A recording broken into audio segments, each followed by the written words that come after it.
The following is intended only for mature audiences. Viewer discretion advised.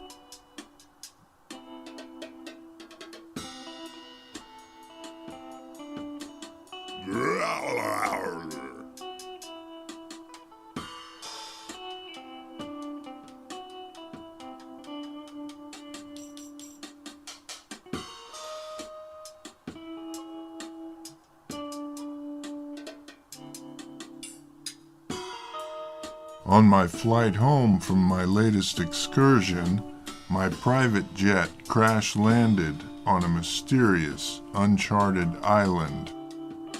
Probably because I don't know how to fly a plane, the island is devoid of human life and is filled with strange alien flora and fauna.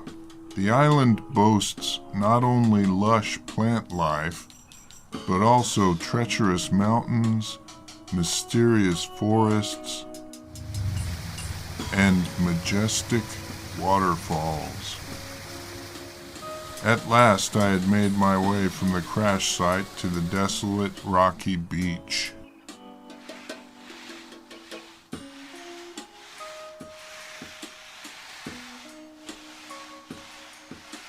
Endless ocean was all that could be seen.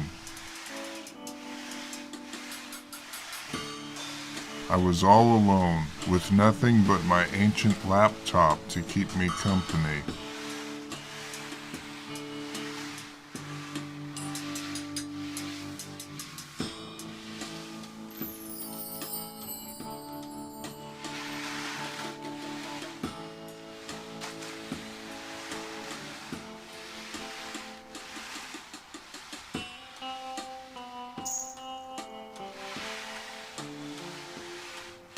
I wondered if I would ever again see the signs of human life.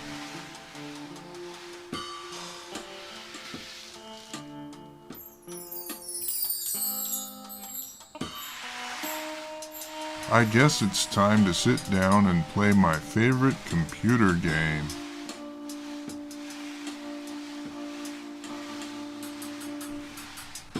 Where are the electric outlets on this beach? It turns out the battery is dead. I'll have to find a place to plug this in. I guess I'll put it away for now.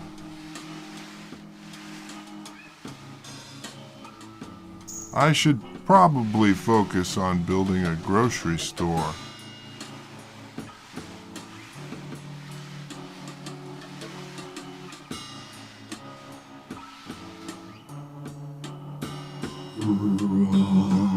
Thanks to UK Kraut Gaming for the challenge. It's a great show that I watch, and I have put a link in the description below of the challenge being issued. UK Kraut Gaming is all about video gaming on everything under the sun. Gizmondo, C64 Mini, ZX Spectrum Vega, Evercade Switch, you name it. So what is your island game? Right. If I only had one. Definitely Baldur's Gate 2. Preferably heavily modified. Baldur's Gate Trilogy is what I have waiting for my golden years.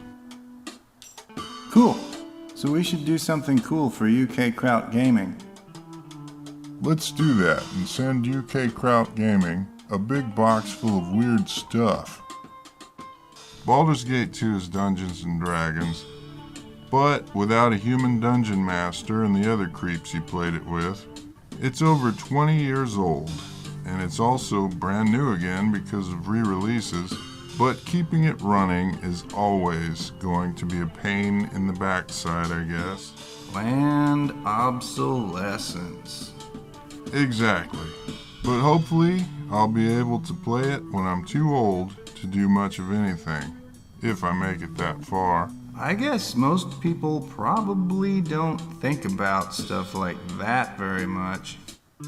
They'd probably be crazy too, but I think it's just right for that. You can design yourself an easy chair with a wired optical mouse on the armrest and a keyboard in your lap, or even one of those hospital overbed tables if you need it. That's some dark stuff. Why not just play it now? I don't have the time, but I'd like to. but I'll want to even more when I can't do anything else. It's perfect for future me. I can relax and think of battle strategies, pause the action at any moment, explore multitudes of dangerous locations. Okay. This game needs to be played properly. It can go on endlessly. You can chase the plot line and play to win, but you don't have to.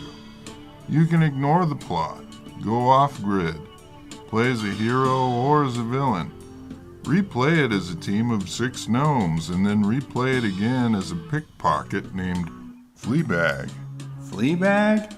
That's just one example. I have so much free extra content made by fans of the game, I can't even imagine I could ever see it all.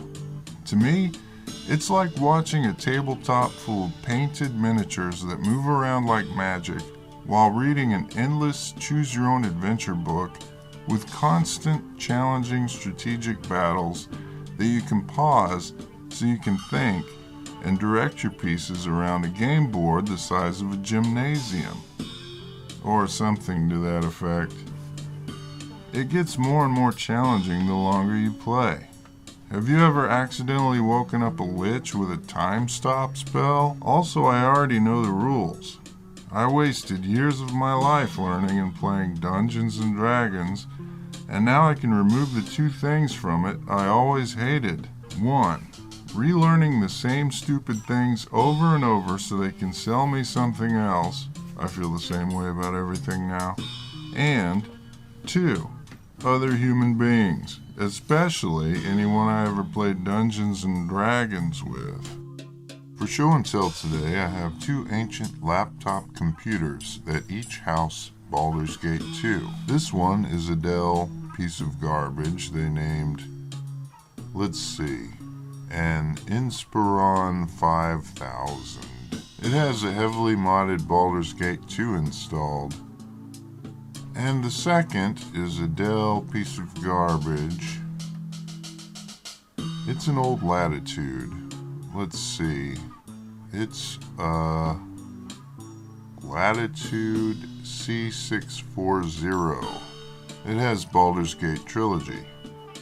They didn't build these to last long. I hope they keep working. Let's look at a few photos. I have the actual game discs, the first version of the game. It runs well on Windows 98 or Windows XP. I also have Baldur's Gate, a necessary install for Baldur's Gate Trilogy. And I also have another copy of Baldur's Gate 2. I found it at a used bookstore for almost nothing. These discs are all worthless because of the re-releases, but I'm not buying all this stuff again. Also, I like Windows 98 more than Windows 10. Not that I'm crazy about either. I really wish they had made a DOS version. If they had, I could boot directly to the game and wouldn't need a damn operating system. But I have other Windows 98 games too, I guess. I only need the discs for installs. Among my mods, I have the cracks. Here it is, ready to play on an ancient laptop.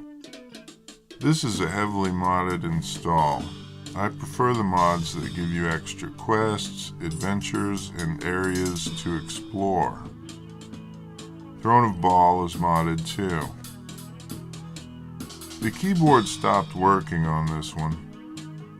I do have a keyboard for it though.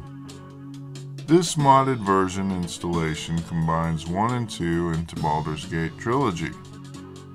This install also has Epic Endeavors. You can see the mouse pointer pointing at Epic Endeavors. I also have Darkest Day on a disc somewhere.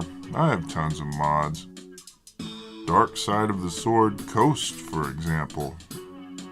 Thanks for watching my strange show and tell show. Hopefully you were entertained. Check out my channel.